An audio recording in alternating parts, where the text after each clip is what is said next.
The vertical line test is something that we've looked at before, and what it says is a graph is a function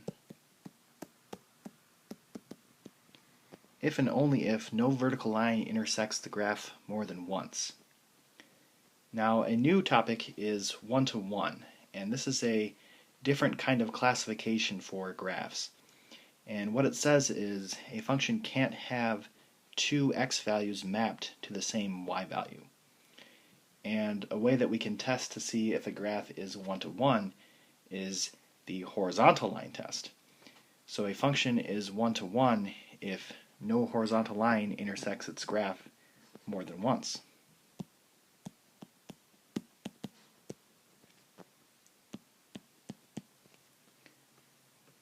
So these questions ask us to use the vertical line test to determine if the graph is a function, and then use the horizontal line test to determine if the graph is one-to-one. So this first graph here, well, I can draw a vertical line that intersects it more than once. So this is not a function. And I can draw a horizontal line that intersects it twice. So this is not one-to-one. For number 9,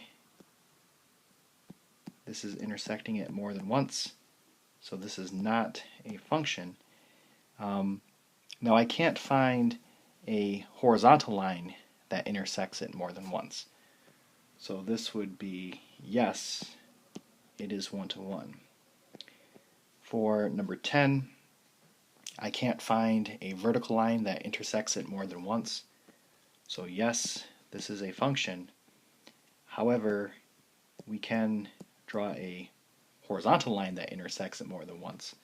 So this is not one-to-one. And then lastly, number 11, yes, this is a function because we can't find a vertical line that intersects it more than once. But no, it's not one-to-one because we can find a horizontal line that intersects it more than once.